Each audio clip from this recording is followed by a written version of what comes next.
Alors bonjour tout le monde et bienvenue dans cet épisode 2 du chauffe-eau pour faire un jacuzzi pour pouvoir faire la noce. Et ce coup-ci, on va parler du Rocket Stove.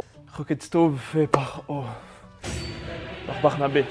Le principe du Rocket Stove est aussi un foyer brûlant, mais contrairement à une cheminée ouverte où c'est la chaleur du feu qui va nous réchauffer, c'est la chaleur de la fumée qui est aussi à très haute température. Quand on parle de feu, il nous faut la sainte trinité du feu qui est le combustible, le comburant et la chaleur. Le principe du Rocket Stove, c'est d'avoir le moins de combustible et de générer le plus de chaleur, donc il nous faudra beaucoup de comburant, de l'air ambiant, de l'air qui, comme si on soufflait tout le temps sur le feu. Et pour ce faire, on va avoir le foyer qui a une place et la sortie de fumée qui sera une autre. Un peu comme un poêle suédois on peut trouver dans une maison, c'est la fumée du feu qui chauffe la maison. Et bien là, on va partir sur le même principe. On aura le foyer d'une place et une cheminée qui tire le feu plus loin. Et pour ce faire, avec ce que j'ai fait à la base dans l'épisode 1, mon petit poêle qui ne fonctionnait pas, eh ben je repars avec le même. Je prends des chutes de tubes en ferraille, des bons gros tubes. Là, il faut quelque chose qui tienne la chaleur, hein, parce qu'on va vite voir après que la chaleur générée est assez énorme.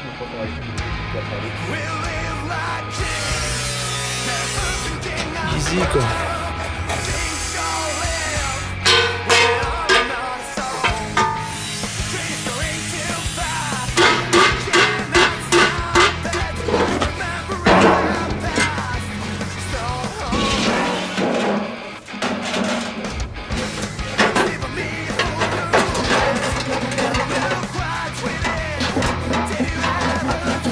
Oh oui, c'est bon là. Tout est bien? Tout est bien.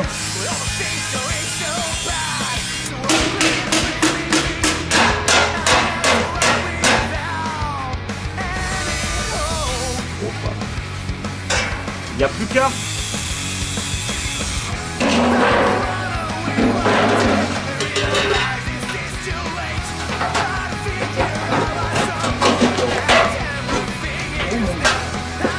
Ouais, mais après.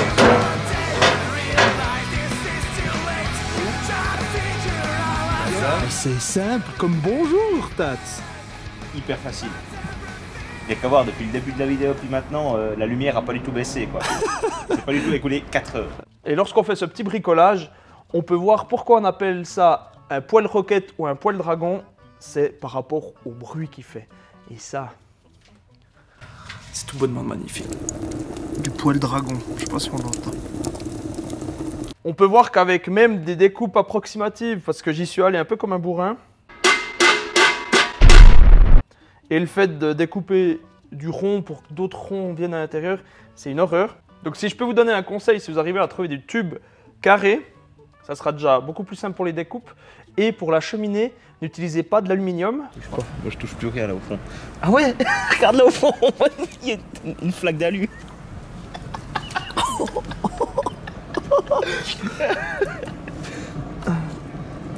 Oh, putain ce qui ronronne. On a fait cramer 3 planches comme ça, et il reste encore celle-là ici. Le fait d'arriver à des sauts de température, c'est que lorsque la cheminée est chaude, elle va tirer toutes les fumées du feu. On ferme l'introduction du bois et du combustible, comme ça le feu est obligé de partir plus loin et de chercher une sortie plus haute et qui est tirée par la cheminée. Et du coup, là on peut avoir des fumées hyper chaudes avec le feu qui sont dans la bouteille de gaz. Et là en l'occurrence, on doit être arrivé dans les 500 degrés. Alors je me dis, mais c'est nickel, j'ai plus qu'à mettre à l'intérieur mon tuyau de cuivre et on arrivera à chauffer de l'eau. Mais mon souci de base, c'est que la chaleur est concentrée à l'intérieur de la bouteille de gaz et pas à l'extérieur comme est plié mon tube de cuivre maintenant. Donc je voulais repartir comme j'ai fait au début. Ce qui était le plus simple, c'est quand le tuyau de cuivre est plat. Et lorsqu'il est bien tendu, quelqu'un tire et l'autre enroule, on arrive très facilement à enrouler le tube de cuivre. Puis je pense qu'il en faut un qui soit ici, qui tourne la bonbonne, puis un autre qui est en train de tendre le cuivre. Pendant ce temps que l'autre il roule, et le cuivre va s'enrouler comme ça. C'est tendu cette histoire. Ouais. Mais étant donné que j'avais déjà forcé pour faire autour de la bouteille de gaz, déjà le détordre c'était une horreur. Et lorsqu'on a quand même réussi, donc ça faisait un amas, une merde. sans nom.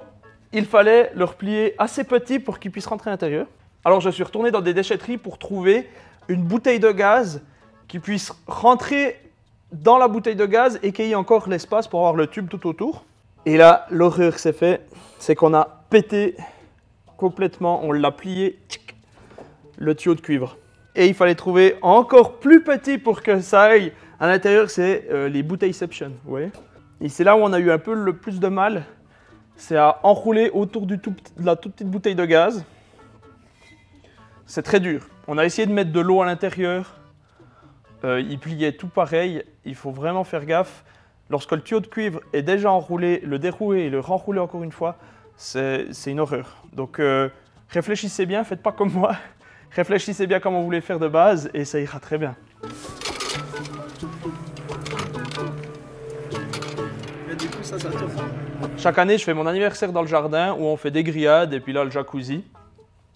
Le petit détail, c'est que je vis à 1000 mètres d'altitude et en janvier, il fait assez frais. Il fait confiant comme je suis, je monte mon jacuzzi dans la neige.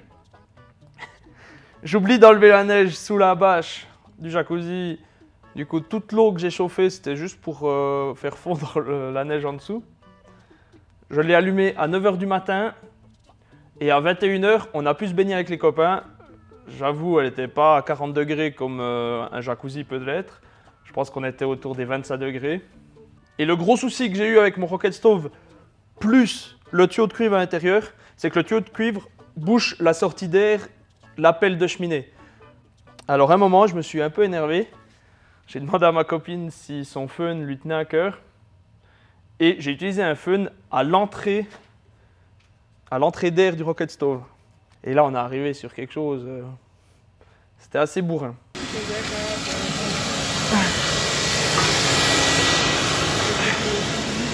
Ah là, ça va bien prendre de ouf. Ouais.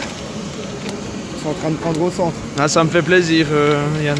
Ah, moi, je fais tout ça pour vous. Hein. Le bilan est plutôt positif. Avec un sac poubelle de 110 litres de bois récupéré de vieux parquets, on a réussi à monter 1 mètre cube d'eau de 15 à 25 degrés dans une température extérieure qui fait aussi 0 degré. Le point négatif, c'est qu'on a dû réutiliser un fun et puis qu'à la fin, dû à l'alcool, on n'a plus trop utilisé le Rocket Stove comme il devrait. Mais bon, ça va aller.